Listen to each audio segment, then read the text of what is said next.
is a Learfield presentation of the Oregon Sports Network. And Oregon is going to play in the national championship game. This is Duck Insider. We need to get community. We need this thing to be bigger than just our little circle of players and coaches. Are you kidding me? Touchdown, Oregon! With 2 seconds on the clock. He hits it! That's the bigger picture in this thing, allowing the community to celebrate the hard work, blue-collar mentality this group brings to the table. And the Ducks have won it! The Ducks have won! We get to struggle together, and we get to have joy together. The Ducks are Pac-12 champions! I am so proud right now to be the head coach at Oregon. Catch made!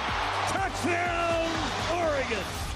This is Duck Insider on the Oregon Sports Network from Learfield, presented by OnPoint Community Credit Union. People are the point. Now let's go live to the Country Financial Studio to talk Oregon Duck Athletics. Deputy Athletic Director Eric Roedl going to join us today. We've also got Oregon Volleyball head coach Matt Ulmer with us in just a little while. The Ducks getting ready to take on the Beavers at home. A Friday night start to Pac-12 play. The students are back. It's going to be awesome at Matthew Knight Arena.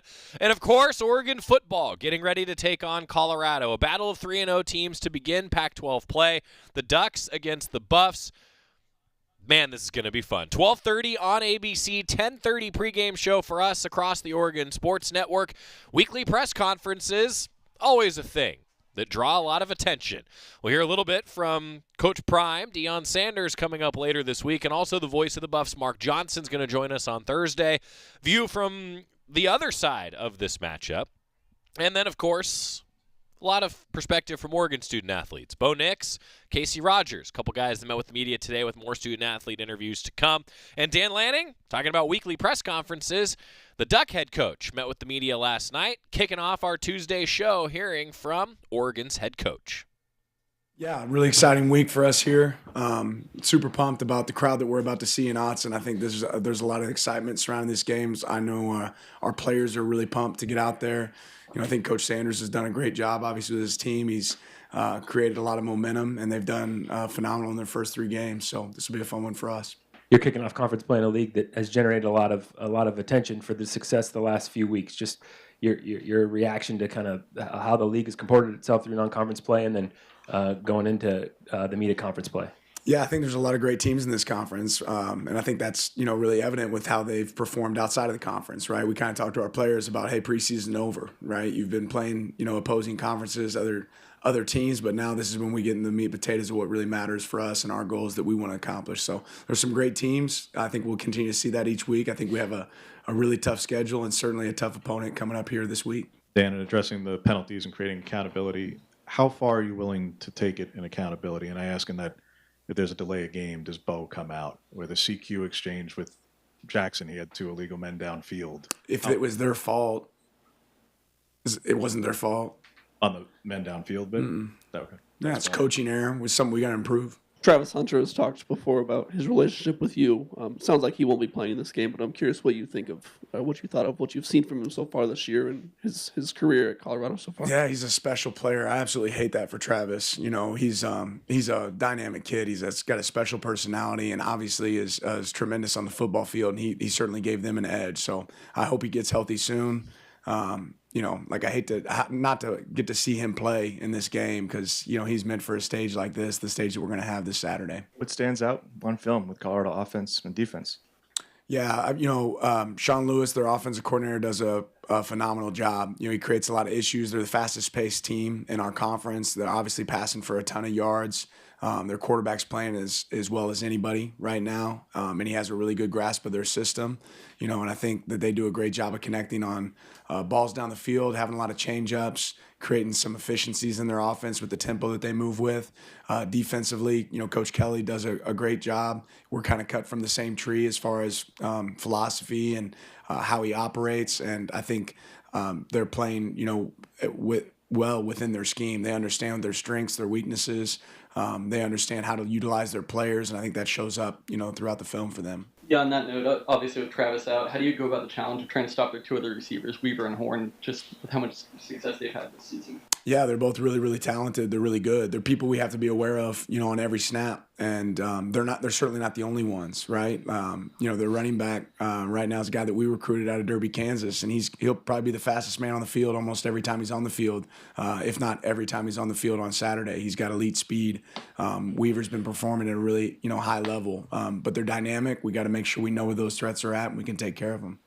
With Charles Kelly, but how similar is what he's running to what either Pete ran last year or Jeremy Pruitt ran, or what you guys are running now? How much crossover is there in similarity to what Bo has seen before and sees every day in practice? There's similarities, but it's certainly not the same. There's definitely things that we've modified that they don't do, and there's certainly some things that they do that we don't do. But there's definitely some similarities. What's made Sanders such a good quarterback transferring from the FCS level to this level? I think he always keeps his eyes downfield and looking for opportunities to find open receivers, and that's something his wideouts have done a great job of. When he's had several scramble opportunities, but I would describe him as a guy that scrambles to throw, not necessarily scramble to run. But when he has to run with his feet, he can. He's extended plays, and when you extend plays, it's hard to cover for a long time, right? So we have to do a good job of not allowing him to extend plays, but also make sure that we plaster guys in the back end when he does. Going back to this last weekend, Cole Martin moved around a lot in the secondary. He played deep. He played up in the box. He was in the slot. Is that a product of you looking for where he fits best, or more of you kind of utilizing his versatility more? Yeah, combination of both, right? We talk about always we want to multi-train players at multiple positions so we can always have their strengths. Cole's a really good football player, probably regardless of what position you put him at, and just trying to figure out, exactly where he can help us and making sure that we can have our best 11 on the field. And just your thoughts on the linebacker room and where specifically they can improve and what they've done or what they've excelled at so far this year.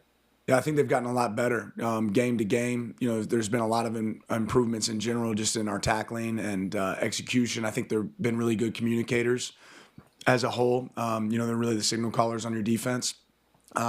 Certainly some more levels for growth for them, but I won't get into specifics on things that they can get better. They know exactly what I expect from them. We often ask you to assess the play of your players, but Will's now had 3-game sample size for you to kind of assess how he's done, how you felt he's handled things, and I guess the nuances of being on the field as well. Yeah, I think our coaching staff's done a phenomenal job just in general in adjustments and understanding what we want to accomplish, but even better at having a critical eye of themselves of where they can improve the next week, right? And I think that's one of the best things that we do is how we approach a Sunday and not looking at just the result or the scoreboard, but looking about where we can improve moving forward. So Will and everybody on the offensive staff and Tosh and everybody on the defensive staff and then special teams with Joe, I think all units have really done a good job of that. What impressed you the most about the way they were able to close out that Colorado State game? Yeah, I think it shows resiliency. I think you look at every single season for every team, right? Teams that have success, there's going to be moments of adversity, throughout the season. You can't flinch, and they didn't flinch in that moment. They had some belief all the way through, and it certainly carried over for them at the end of the game. Certainly a small sample, but what is it on the deep shots offensively that you think is just off, just slightly on a couple so far? Is there a particular rhyme or reason, or is it just a small sample that 2 or 3 shots? I think it's a small sample we'll get better at. I think we got to create that in practice more, which we did today, right? We worked on shots downfield, a little bit more today in practice, and it's something we want to be able to execute at a high level. Hesitate to ask, but how have Nishad and Justin been progressing at this point in the season? Good. Small sample size through 3 games, but their defense has 10 turnovers. I think it's tied for the most in the country. Just what's made them so effective at causing those plays and getting the ball back? Yeah, they're a havoc team, right? They find ways to make sure their players have good vision of the ball, right? They have some instinctive players that play with, a level of aggressiveness that you can see, and they do some challenging things that are going to create that. Patrick Herbert, just kind of what have you seen from him, his emergence? And I know he's kind of his first year maybe fully healthy in a while. You started to see him look like the player that he can be. Yeah, I think what he's proven is he's a guy that we can trust on the field to execute at a high level, to do his job. He's always very assignment sound. And, he's done some great things when he's gotten the ball in his hands or when he's, challenging him for an opportunity to go get a block. Really that entire tight end unit I'm really proud of. I know there was a moment in the game on Saturday where I went up to Terrence and I gave him, a hard time about a catch or something. He goes, "Coach, I don't care about any catches. I just want to control the C gap." And when you start hearing your players talk about things like that, start saying the right things about what they want to accomplish for their team, and it doesn't necessarily matter who gets the glory or who gets the praise. I think that unit's a great example of, guys taking care of their job and doing what they have to do for the team. On their side, over the last couple of weeks, they've talked a lot about making things personal, taking things personal, having some rivalry games that became more personal. You have guys here who were on that team and guys who've coached here who used to coach there. Do you think that there's anything to a Nico Reed or your interior defensive line after the left tackle said what he said last year? Are there personal elements in your locker room for this matchup this season? It's a good question. I don't know. I mean, I think every game's different. I'm sure Nico wants to go out there and perform really well. You know, he doesn't have to make the moment any bigger. But I think the reality is that our team just wants to go out there and perform well every time they touch the field. So I don't know if that really answers the question. I'm sure I can't speak to somebody else's feelings. Pro Duck, Brendan Schooler had an impressive field goal block last night. I'm curious if you saw that and if you have any ideas of maybe copying that and throwing it into the playbook for you guys. That was the short motion one in, right? Yeah, I did see it on Twitter. Maybe, yeah. We'll see, right? I hope they don't go on 2, right, or change up the cadence. That might make it a little bit harder, but it feels like they had a good beat on what that was going to work like. We always love seeing our Ducks have success. Just given the way that Deion's used a lot of bulletin board material, do you regret at all what you said at Oregon Media Day back in August? No, I don't regret anything that I've said, for this program. At the end of the day, obviously, I wasn't talking about Deion's team. I'm talking about the past and the future for our team. But if that serves as material for them, great, right? I don't think it's going to have any bearing on the game and the success of the game. I think you also mentioned during Pac-12 Media Day that there were going to be all kinds of matchups because of realignment, that matchups like this that was a conference matchup that's just going to go away. You're not going to see it for a long time. Might create some interesting matchups because of that. From your perspective, does this create something unusual because chances are you're not going to see them again for a long time? Is there a difference, like if you were playing them again next year, or does the fact that you're not playing them again for a long time make any difference at all? It doesn't change the way you prep or play. It really changes post-game prep, right? When you know you're playing a team again, I think you take different notes, for after the game. But no, it doesn't really change much beyond that. I thought that was an interesting answer. When you're not going to play a team for a while later, you kind of put that file away for a while. And it was interesting. Like I was thinking about this from the broadcaster's perspective, right? So like I will go back to our previous year's information that I put together on various teams, right? And sort of like move some things over. And it helps with my preparation and getting ready, for example, to call a game where the Ducks are taking on Colorado. Like I'll go back and sort of review. Now I'm like, well, that folder is going to get thrown away for a while, and then there's going to be a whole new folder next year with a bunch of teams that I don't have any previous stuff on. I think that's interesting. The prep pregame, similar, but the prep then postgame, yeah, it is a little different. I thought that was interesting from Coach Lanning. This is a big game. We know it. Students are going to be back. I anticipate the stripe out at Autzen Stadium is going to be very full. Remember, look at the graphic, figure out your section, yellow, green. I think I'm going to be contrarian and wear black. No? Alex is booing me as I say this. But look, what section is the press box? So we are going to ask the hard-hitting question to Deputy Athletic Director Eric Roedl here in just a second, because I need an answer on this. We're coming back. Eric Roedl joining us. Happy Athletic Director Tuesday on the Oregon Sports Network from Learfield. As a local community credit union founded by teachers, OnPoint is committed to supporting the students and faculty at the University of Oregon. And on game day, we're right there with you, on the field, in the bleachers, and in the classrooms. Drop by our local branch today and discover the many ways OnPoint can help support your financial well-being. OnPoint Community Credit Union. People are the point. Federally insured by NCUA. Equal housing opportunity.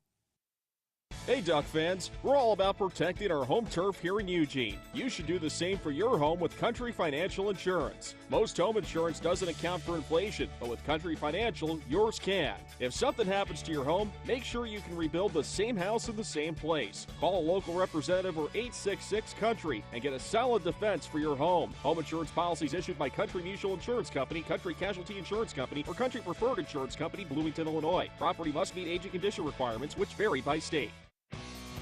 This is Duck Insider on the Oregon Sports Network from Learfield. The possibility of lung cancer can be pretty scary, especially if you're one of approximately 8 million current or former smokers at high risk. That's why SaveByTheSkin.org wants you to know that now there's a breakthrough low-dose CT scan that can detect lung cancer early, and it only takes 60 seconds. You stopped smoking. Now start screening. For an easy quiz to see if you're eligible, visit SaveByTheScan.org. It could save your life. SaveByTheScan.org is brought to you by the American Lung Association's Lung Force Initiative and the Ad Council. Into the building for the first time after the shooting. It was crippling, but it had to be preserved. In response to the Pulse nightclub shooting that affected the LGBTQ community, Barbara Poma, owner of Pulse, founded the One Pulse Foundation to honor Pulse victims and survivors. If you're an ally of this community, speak out. There are more of us together than apart. It is the power of love in its rawest form. Join the fight for LGBTQ acceptance. Learn how at lovehasnolabels.com. Brought to you by Love Has No Labels and the Ad Council.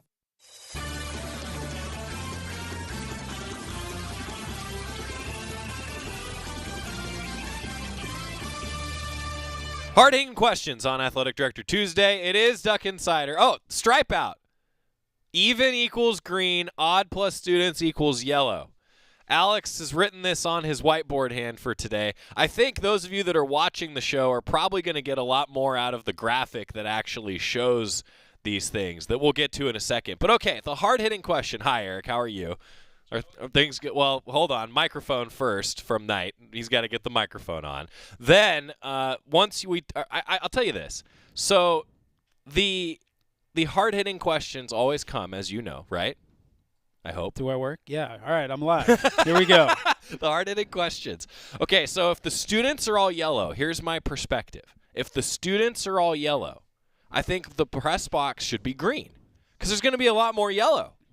So maybe the press box should be green. Rachel Doyle, if you're watching, if you're listening, you know, this is just my perspective. I don't know. Yeah, but you can't even see the press box. Yeah.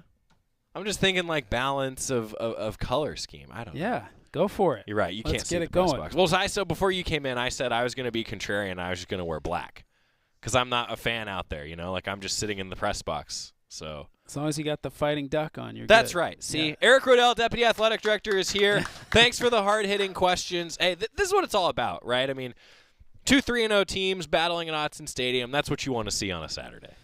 Yeah, we're going to have a lot of eyes on Eugene, a lot of eyes on Autzen. We're excited about the start that our program has had this year. And, you know, they had a great trip down there to Lubbock in a really tough environment, and we're able to come out with a win. And, yeah, I mean, Colorado has been something to watch all year. And you know, their viewership ratings are off the charts. Right. And, you know, they've had an incredible turnaround with their program, and we're excited to bring them into Autzen. How awesome is it, too? I mean, we talk about the last year of this iteration of the Pac-12. Like, it's kind of fun having matchups like this, I think. You know, like if this is going to be, as Coach Lanning was just talking about, if this is going to be the last time that these two teams meet for a while, it should be a great game. You know, that's what I'm looking forward to. Yeah, we're going to have a bunch of those this year. I mean, teams that Oregon's been playing for decades and decades, and you know, there's going to be a bunch of kind of lasts, at least within the Pac-12. So, but yeah, I mean, Colorado's been in the league now for what, 11, 12 years, and you know, this could go down as one of the better matchups we've had with them. Yeah, it should be fun. But now, you know, there's so much going on around a game like this, and it's worth noting that, again, the students are going to be back. You know, this is kind of a unique thing with being a quarter school, right? Like there's a few weeks where the students aren't back, and then the students come back, and it's a different environment.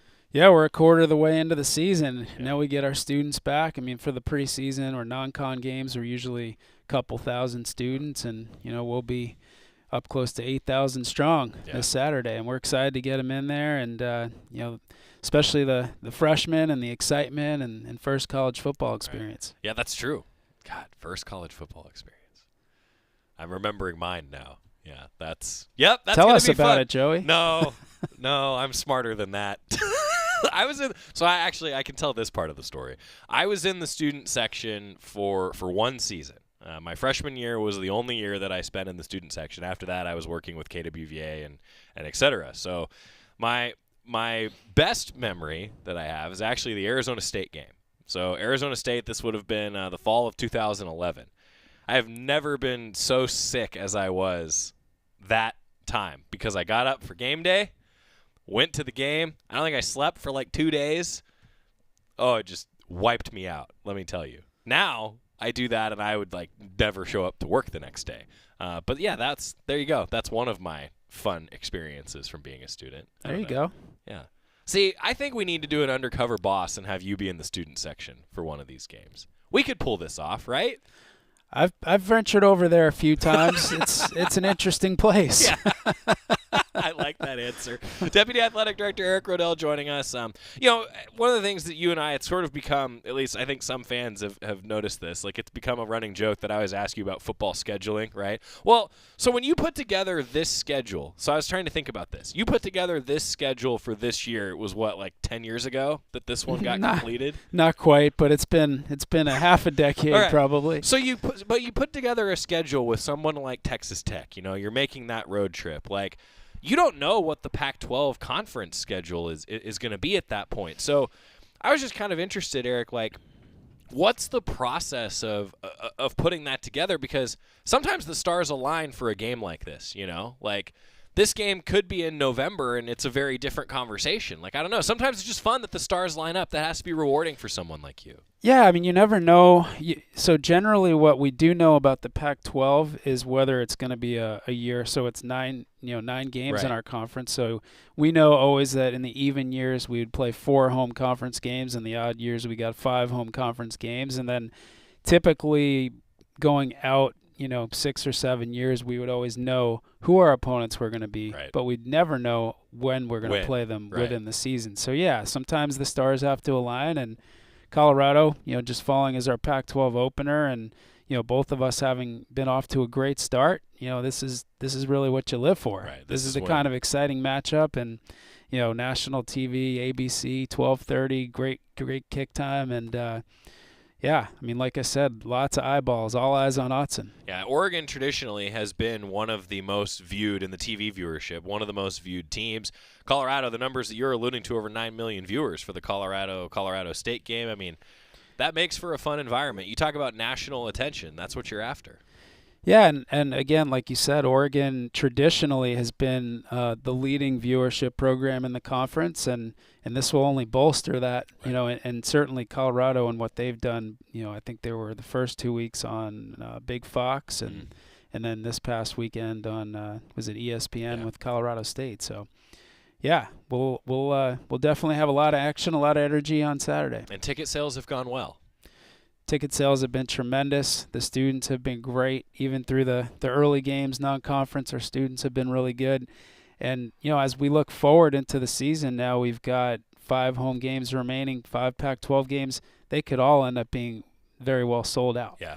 And right now we're doing standing room only sales for Colorado. So, which is great. Yeah. So a lot of energy, a lot of excitement. Our season ticket base is up this year. And at this point in the season, we haven't been this far along in quite some time. I think that's interesting perspective. You talk about like the interest, and I do think that there's certainly some nostalgia, right? Like I've talked about this on the show. We talk about matchups and all those sorts of things. There's certainly nostalgia fans. I get that, but also like this is a top 15 program, that has a lot of momentum going down the stretch. Like I feel like this is kind of the same feeling that we all as fans had when Autzen was sold out every week. I mean, I don't know. Like, I kind of feel that. I don't know if you feel that same thing, too. And I know you're the guy that can actually back up what I'm saying with numbers. I can't, but you can. Yeah, I think we're going to see it play out here in terms of the energy and the atmosphere, but that's certainly the type of vibe that we're all feeling right now. And the ticket sales definitely reflect that excitement and that energy. And again, I think, we're in a position potentially to sell out the remainder of our schedule, which is really exciting. Great to see that. Okay, now, this is also, of course, we know, big game, big environment, and I want to say, like, I think that this is a chance to have everybody represent Oregon in a great way, right? I mean, I think I'd be remiss if I didn't say that. Like, I know, I see the same social media stuff that you all do. Like, this is a big opportunity for Oregon on a national stage, and that's a responsibility, I feel like, a little bit, too. Yeah, I mean, first and foremost, we want to bring the energy and create a great environment to support our program out on the field. But definitely, we want to do it in a respectful, classy way and show everybody what being an Oregon fan and being a Duck is all about. And conduct is really important, whether you're a student, whether you're a season ticket holder, or just a general fan. We want to treat everybody with respect, and we want everybody to want to come back to Autzen Stadium and have that kind of an experience. Sure. All right, we're going to need a quick timeout. When we come back, checking in on men's tennis, women's tennis, baseball, all the other sports and all the other things that you're dealing with. We've only talked about football so far, and I've still got some bullet points. So taking a break. Deputy Athletic Director Eric Roedl with us. Matt Ulmer, Oregon Volleyball head coach, coming up. Back after this on the Oregon Sports Network from Learfield.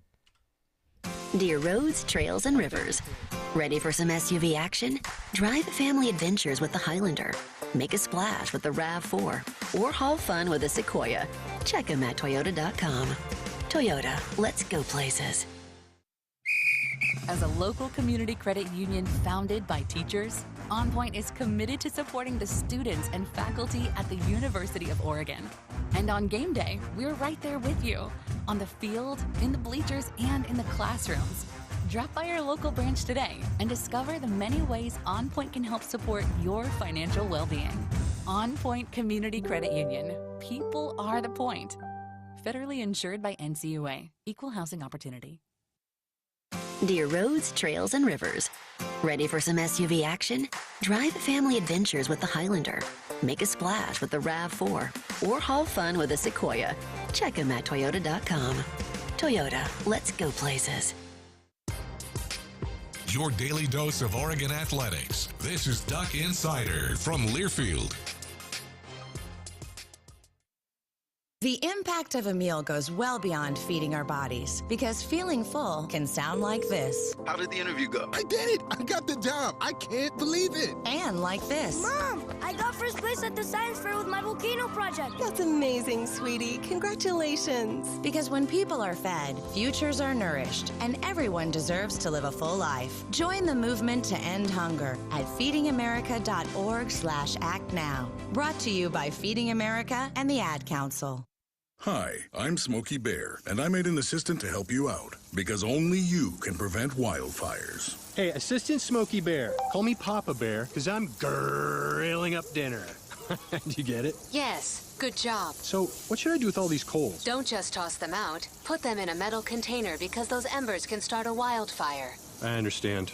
The stakes are high. Ha, ha, ha, ha. Learn more at SmokeyBear.com. Brought to you by the U.S. Forest Service, your state forester, and the Ad Council.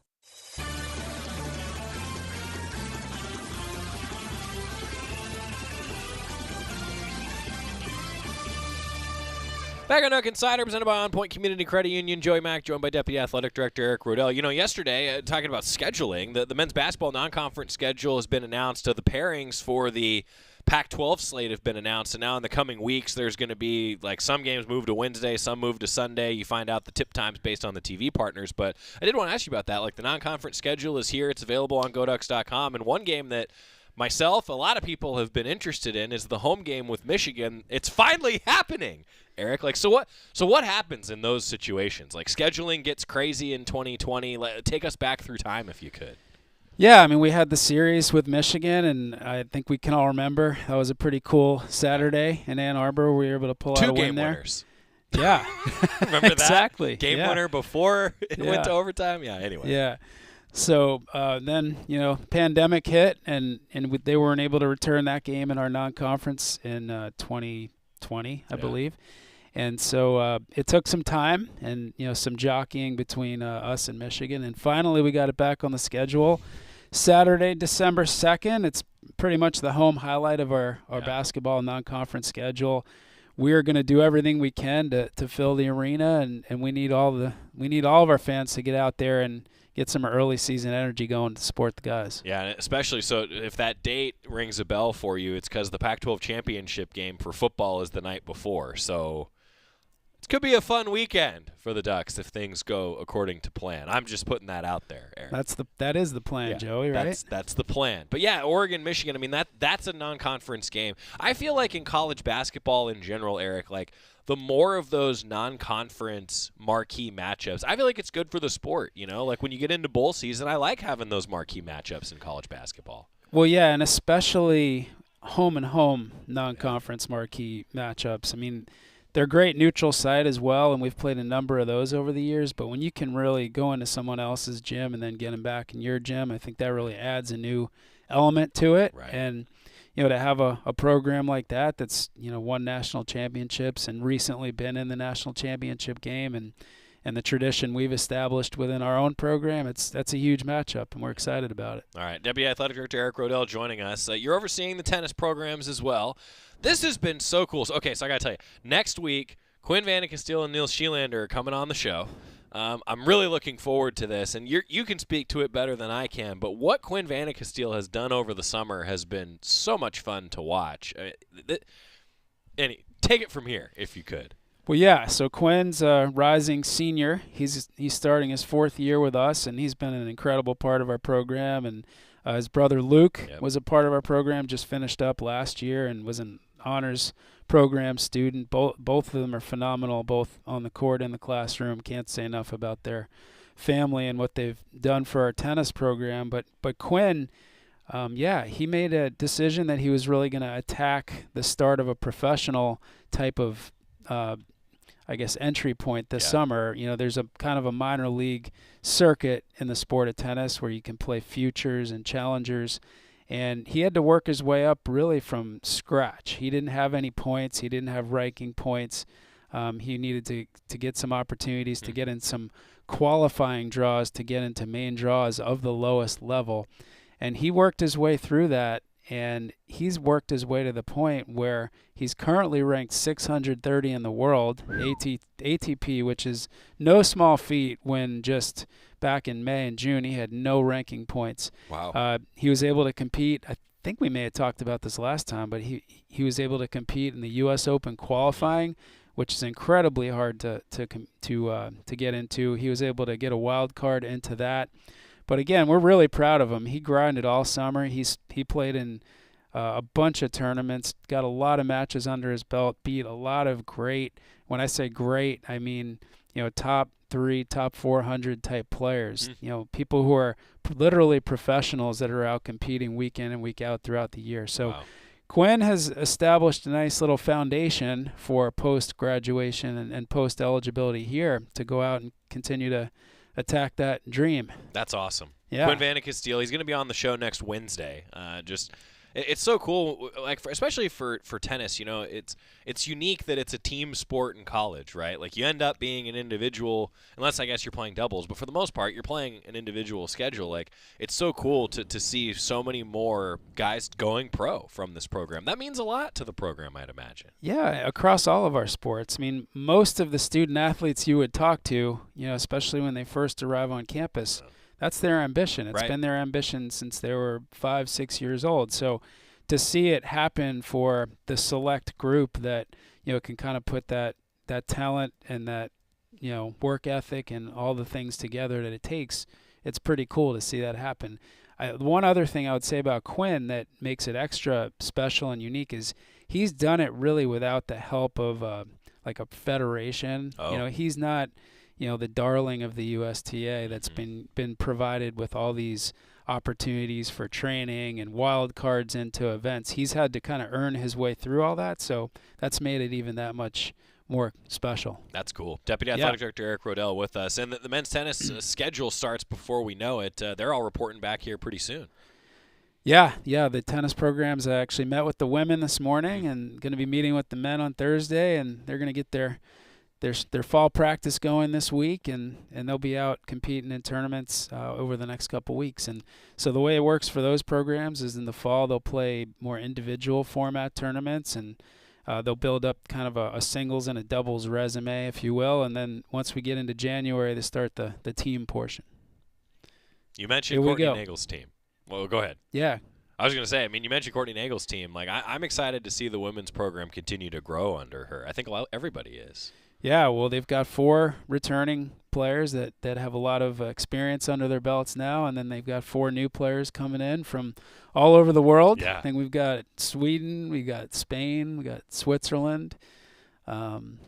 International roster. Yeah, and we've got some Americans as well. So, but yeah, that's a program that's continued to make strides each year, and we're real excited to see what they can do on the court this year.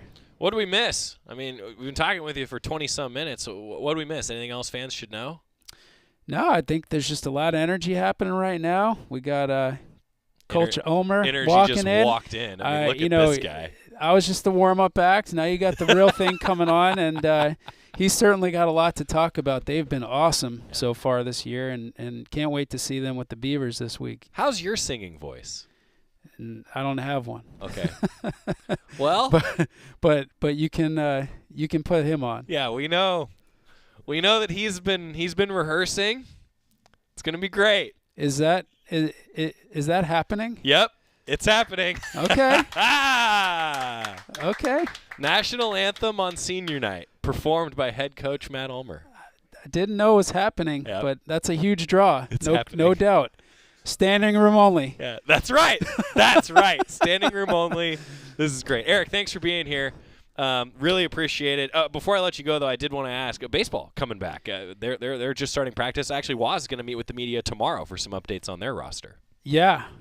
Baseball's got a lot of new guys and a lot of energy, excitement. I was out of practice a little bit yesterday, and nice. They get it going a couple weeks before the start of class, and he's really excited about the team he's got in place. Got a new pitching coach with Coach Angier moving on, and Blake's Hawksworth's coming in and bringing kind of that great pedigree as a pitcher, and we're excited to see how the season gets kicked off here. It'll be fun. Deputy Athletic Director Eric Roedl with us, and we'll say so long. Athletic Director Tuesday, thanks for being here. Hard-hitting questions. Yeah, you're a tough one, Joey. Hard-hitting, yeah. Maybe we'll ask Coach Ulmer about the stripe out. It's going to be great. I got so many bullet points for Coach Ulmer. He's shaking his head at me right now. Okay, wrap it up. He looks like he's about to turn around and walk out. He's done that before. Yeah. Matt Ulmer, Oregon Volleyball head coach, joining us. Thanks again, Deputy Athletic Director Eric Roedl. Going to get a break. When we come back, more. Talking volleyball. Home opener! Back after this on the Oregon Sports Network from Learfield. Dear roads, trails, and rivers. Ready for some SUV action? Drive family adventures with the Highlander. Make a splash with the RAV4. Or haul fun with a Sequoia. Check them at Toyota.com. Toyota, let's go places. Hey Duck fans, we're all about protecting our home turf here in Eugene. You should do the same for your home with Country Financial Insurance. Most home insurance doesn't account for inflation, but with Country Financial, yours can. If something happens to your home, make sure you can rebuild the same house in the same place. Call a local representative or 866-COUNTRY and get a solid defense for your home. Home insurance policies issued by Country Mutual Insurance Company, Country Casualty Insurance Company, or Country Preferred Insurance Company, Bloomington, Illinois. Property must meet age and condition requirements, which vary by state. Dear roads, trails, and rivers. Ready for some SUV action?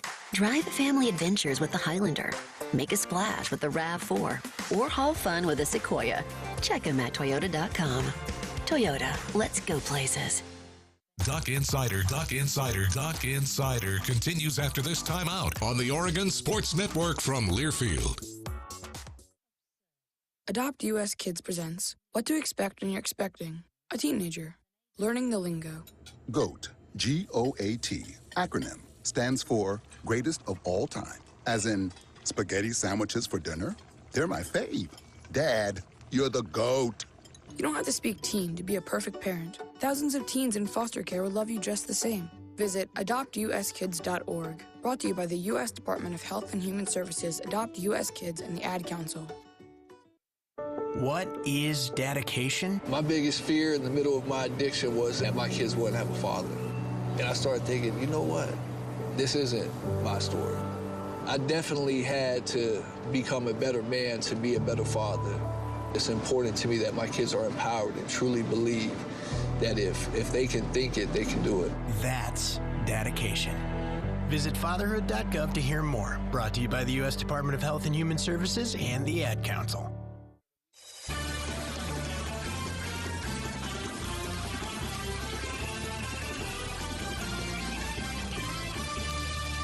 So when a guest comes in, we actually always slow clap. So I just want to, now we need to do it on the air, okay?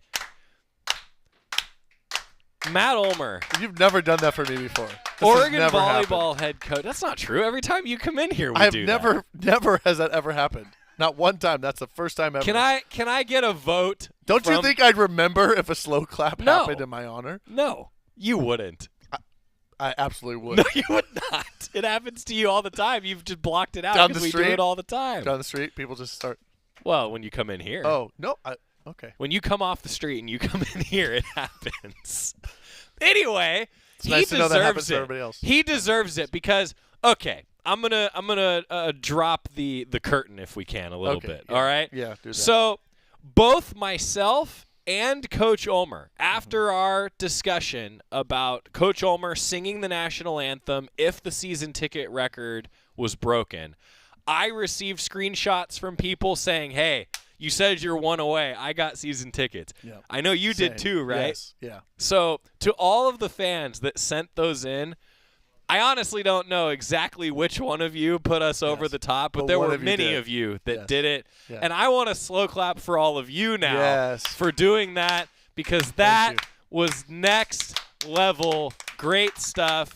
Matt Ulmer, it is official. The season ticket record has been broken. Yeah, Coach go Ulmer Ducks. is singing the national anthem on senior night. And I want to say, in all seriousness, he's going to do a great job. And I have to tell you all, he's a little nervous, and he's going to do great. I don't think I'll be able to hold the microphone. Like, it'll have to Really? be on a stand. Because I'm going to be like this. Oh, you'll like shake? Yeah, shaking. So Scott has volunteered that he'll hold the mic for you. I think we can do that. It'll just be on a Patrick stand. at the arena. I mean, that might be awkward, but whatever if you want to. Patrick at the arena, Yeah, we a could do that. stand would be great. Yeah. Are you somebody? Maybe I'll when invite everybody to sing with me. Is that like a sing-along? I think you could do that. That'd be A lot of nice. people do anyway. Yeah, I know. actually. So everybody just let it out. That'd be nice. You heard it here. We'll do it together. Do you, when you sing, so he actually does sing. Like, I want people, again, reminder, he actually is a good singer. Yeah, I'm not going to try to insult anybody. Yes. Do you, like, use your hands? Like, are you that person when you sing? Oh, I don't know. You've never thought about it? Crap. Here I go. We'll be swinging again. Here we go. Back to square one. I better practice on video. Shoot. So I'm going to be swaying for this anthem. So Coach Ulmer, With the flag. the very first interview that he ever did, he was like a TikTok clock. Yeah, and now look at Theo. I was like out of screen. Now out look of at screen. you, though. Cut, out of screen. Cut to the just Coach. Like, look at you are Just still chilling. Yeah. just look at posture. Look at that great posture. Thank You you. actually do have some of the best posture of anyone who comes in Gotta here. work on it. Yeah, I have terrible posture. Because this one's a Yeah, terrible posture. Thank you. Anyway, Yeah. this has been fun. Yeah. All right. Great non-conference slate. But thank you everybody for season. I mean, we're so excited to play in front of you guys, and it's been a minute. Yeah. So we can't wait to be home and play at Matthew Knight Arena, and just really excited for all the support. And it's a great team. So I mean, you're going to enjoy it, but looking forward to it. Yes. Thank you. 10-1 in non-conference and multiple wins over ranked teams. We've been talking about it. You scheduled up. I'm going to start generally just 10-1 in non-conference. If I asked you that in August, what would you have said about that?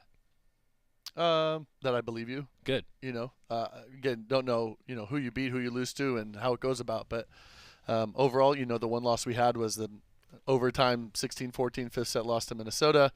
And we've had some really, we got what we wanted. We got to play some great competition who pushed us, stretched us. We learned a lot about who we are. We found lineups, I think that work for us. We figured out a lot about our rotations and what we're going to need to, what we do well, what we need to get better at. But we saw a lot of different styles of volleyball that will prep us for conference play in how we adjust to each of those. So, it wasn't always our best and it wasn't always perfect. It was definitely a difficult stretch here, especially this past weekend going to Pittsburgh and playing two tough ones and then going to Marquette. We're tired. The group is tired and needs a reset button. But the whole point was that we would travel now, so hopefully at the end of the season we don't. So that we could be home. And so far all that's worked out. Our RPI is where we need it to be, and it has the potential to be even better. And that we could be one of the top 4 seeds moving forward. So it's in our hands still, and that was the goal. Yeah, bona fide top 10 team by every metric, and that's against really good competition. Talk a little bit, if you could, about the win at Pittsburgh. You had to rally back to beat James Madison. I mean, a couple thrillers this weekend from your squad. Yeah, Pittsburgh is legit. We knew we had played there in 2019. We knew the atmosphere. It's very difficult, and there was a sellout crowd. I mean, they're literally right on top of you, and it was so. I mean, maybe as loud as I've ever been in a gym. It was, you couldn't hear any. It was ringing in my ears. It was tough. And I just thought we handled it so well. We served great. We just stayed aggressive. We kept throwing punches the whole way. We kind of made our own fortune. And again, they're really good. They won a couple sets, and There were tight sets, and it was 15-13 at the end. And it's not because we weren't making plays, is that they were also making great plays. So I thought, we showed, that we can play at that elite level, and I think that, we got that win, which I think was really important on the road. So I feel like that's a team where if you beat them, like it tells you a lot about your grit, your toughness, what kind of team you can be. So that was really exciting. And then a really tough bounce back to go the next day and play James Madison, who isn't as physical, but they serve the ball as good as any team I've seen maybe in my whole time coaching. Very aggressive, and they didn't miss much against us. And we emotionally, I thought, had a hard time coming back from the Pittsburgh match the night before, and it took us a little while to get there. And going into set 4, we were down 2-1, and our backs were against the wall, and just kind of called them on it.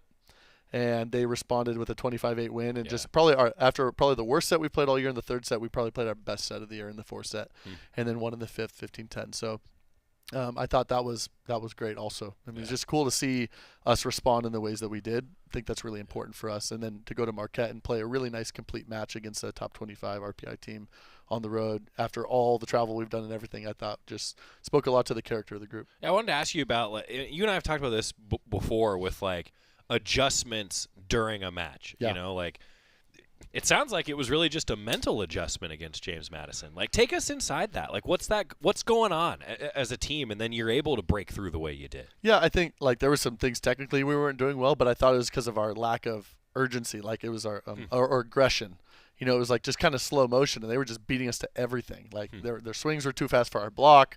Their block was too fast for our arm. Like, it was just a lot of different things like that. And I just thought we had to step up in our sense of urgency and our and how dynamic we were as athletes, or else it wasn't going to go our way. And again, our team did, and all of a sudden it put just a ton of pressure on them, and it went in our favor. And then really complete match against Marquette, it sounds like. What'd you take away? It was probably the best defense we played all year, which was really exciting to see because that's been a big sticking point. I don't think we've played very good floor defense, and our block has not been as disciplined as it needs to be. So to see both of those things happen was super encouraging. And then our offense has been pretty consistent. I think our worst offensive match, I think, was Pittsburgh, who is a big-time blocking team and serving team, and but that was still like over 220, and everything else has been almost 300 or better. So so that was exciting to see us be able to kind of put both things together, have some really good defense and have our consistent offense. So that was a lot for Marquette. He's Oregon Volleyball head coach Matt Ulmer. The Ducks are back at home, touched on it. Oregon State, scouting report on the Beavs. New head coach, they're definitely implementing a lot of different things into their system. She came actually from Pittsburgh, and they do a lot of the things that Pittsburgh just did. So I think that helps us as far as, like, we've just seen the style of play, and how kind of they do their defense and things like that. So it should be fresh in our minds. But a lot of, a couple familiar faces that we've been playing. Michael Vernon, who's on the outside for them, is really a really nice scorer and has been really tough for us to defend, and hopefully, we can do a good job there. But we need to be able to serve tough and just be home and just love playing and just love playing volleyball. I feel like we're a little sick of volleyball at the moment, so we gotta we gotta find our love for it here in the next few days, which we will. And I know being home will help that, but I'm just getting back after it again, and then we turn around and play at UCLA. Last week we talked about how, like, the amount of practice that you've had because of the travel and all the matches you haven't had. Like, how nice is it just to be at practice this week? I mean, that's probably the downside of all the travel. Is the biggest downside might be the least amount of practice, right? That we haven't had that. We've had to do a lot of different changes in matches, which is okay too. But there's some things we definitely need to work on that we haven't been able to. And so today was good. Just really a slow practice, but kind of methodical things we need to get better at. And then we have 2 more days to get ready for that. And we haven't had 3 practices in a row since before we went to Hawaii. Wow. So it's been a while, been a which month. feels a while ago. Yeah. Yeah. So I think that's a good thing for us, and get our bodies right and all those types of things, and get ready for school. Yeah. And freshmen move in the dorms, and just a lot of stuff is happening, which it's an exciting week. 7 o'clock on Friday, Oregon State, starting Pac-12 play, also the home opener. Going to be a lot of fun. Knight's got the call on KWVA. Let's He's go, running Knight. audio Come on, today. buddy. Pac-12 Network for TV. And then you mentioned you're going to UCLA. It's that unique weekend where you play one at home and then you're on the road. 2 o'clock against UCLA on Sunday. Pac-12 Los Angeles has you covered there. So it's here. Pac-12 play. It's here. And the Pac-12, from an RPI perspective, is the best it's ever been. Maybe ever. Definitely since was in my 10 years. Wow. But right now, 6 of the top 13 teams in the RPI are Pac-12 teams. Wow. That's half our conference. You know, I mean, it's pretty wild. So, again, we've done a really good job of putting ourselves in that position, and now we have a lot of opportunities to continue to beat really good teams, and so we'll see where we get to. So the Pac-12, it's good. It's good. Yeah, pretty solid. I think football, it's good too, right? Yeah. Football and volleyball both. Yeah. Real high. Very, very good. Soccer good too. Yeah. Cross country also happening on Friday before Oregon volleyball, the Bill Dellinger. Pretty good. Pretty good. Yeah. Yeah. It's fun. It is. Yeah. It is. We're all going for it. Yeah. You've scheduled up. We did schedule up. Yeah. Yeah. And we handled it. That was good. 10-1 non-conference Pac-12 play beginning this week. You know, it's interesting. Like when Pac-12 play gets started, I feel like I always ask coaches, you know, like thoughts on the league, right? But and you've touched on how good it is, but has any team played a schedule as difficult as yours? Yeah. Like that. I mean, it's amazing how many ranked teams you have on the schedule. I think maybe what makes ours different is none of them were home. Yeah. So no, I don't think anybody's done that. No one's that dumb, you know. So just us, just me. But no, like Stanford has played, you know, a lot of top teams. Washington State, same thing. So a few of us have definitely scheduled difficultly, but they've had a little bit of home cooking in there. But no, like Stanford just, you know, they beat Texas, and then they just beat Louisville in Louisville.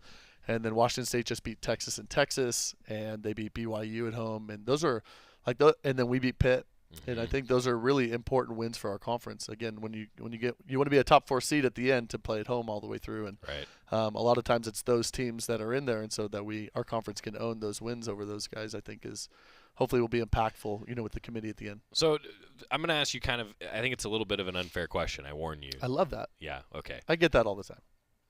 Do you? From lots of different people. Go ahead. Okay. Please. So a little bit zoomed out, you know, like it's one thing to have a roster of really good players, and that's what gets you to compete, to have a coaching staff that gets you to that level to compete.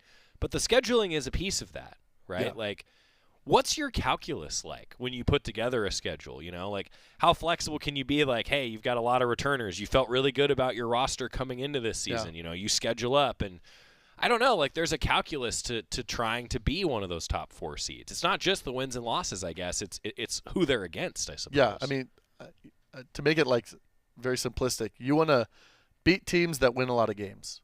Sure. Right? Like that's what you're trying to do. But sometimes the teams that you think are really great don't win a lot of games. Right. Because of their schedule. So it's like you're trying to find the sweet spot, right? You're trying to find a bunch of teams that win 20+ wins that you can beat.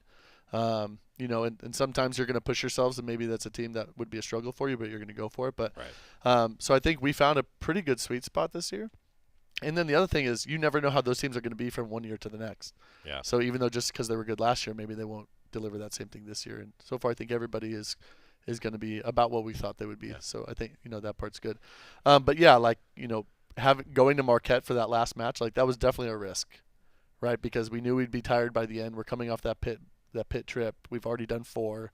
Like, do we really want to add one more just to push? But the answer is, yeah, like you get a chance to go play another top 25 team on the road, and, you know, they'll play us. And, you know, again, we're trying to push ourselves. And so it was a risk. And this year, you know, some years it hasn't worked out. Yeah. But this year, I think it did. Cool. He's Matt Ulmer, Oregon volleyball head coach. Only got about 30 seconds, but it's a huge weekend. Great to be back at home. Excited to see the fans. So excited. So excited to sleep on our own beds. 1, but 2, like the group is so. We'll be around town. We're going to deliver some posters, magnets, things like that. I will not be in the dorms, right? Okay, but the student athletes will be going through campus, and, you know, trying to get the incoming students to be excited about coming to the match on Friday. Yeah, we learned that lesson, didn't we? Yeah. Yeah, but we are hoping for a great crowd, and just everybody who comes, like they're just genuinely excited to be there and watch really good volleyball and cheer our group on. Thanks, buddy. Hey, thank you. Really looking forward to seeing you in action. Thanks. It's going to be great. Nice to see you. You gonna be there? Oh yeah. Oh wow. It's going to be a good time. Yeah. Oh. They'll all be there. He's on the call. I knew you'd be there. Brandon will be running the video board. Scott will be a fan. Caden, are you working? Do we know? Caden's working. Well, that's 6. Everybody's so there. Good. There we go. That's a good time. Yeah. Matt Ulmer, Oregon volleyball head coach. All right, timeout. Come back. Wrap up the show right after this on the Oregon Sports Network from Learfield. As a local community credit union founded by teachers, OnPoint is committed to supporting the students and faculty at the University of Oregon. And on game day, we're right there with you, on the field, in the bleachers, and in the classrooms. Drop by our local branch today and discover the many ways OnPoint can help support your financial well-being. OnPoint Community Credit Union. People are the point. Federally insured by NCUA. Equal housing opportunity. At Shadow Hills Country Club, we're more than just an award-winning golf course and practice facility. Our events team offers all-inclusive event pricing that allows us to take care of all the details while you enjoy your event. Our indoor and outdoor venues offer you a wide variety of fully staffed options that put the focus on you. From weddings to business and social events, at Shadow Hills Country Club Events Center, you get the benefits of a resort atmosphere and amenities in a peaceful country setting, just minutes from downtown Eugene. Call for a tour today or visit shadowhillsevents.com. This is Duck Insider. Duck Insider on the Oregon Sports Network from Learfield.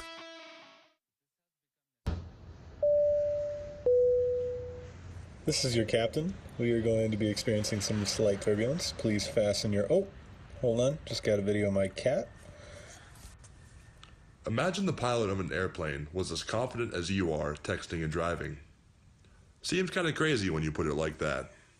Visit StopTextStopWrecks.org. A message brought to you by the National Highway Traffic Safety Administration, Project Yellow Light, and the Ad Council.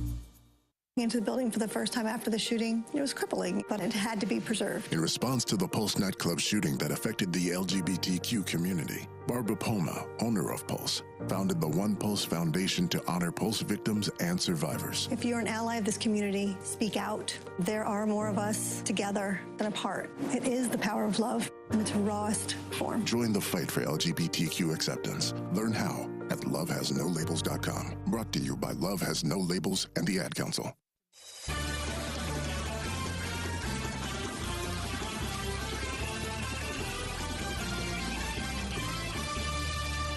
Oh, it's going to be a good weekend. I mentioned cross country, the Bill Dellinger Invitational, the only home matchup for cross country actually happening in Springfield Friday morning. We'll keep you up to date on that, of course, on Friday's Picks show.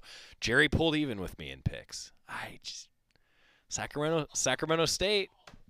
Sac State beat Stanford, so now Jerry and I are tied. Jorgie's one behind. We'll see what happens. Volleyball, though, awesome stuff. Students are back.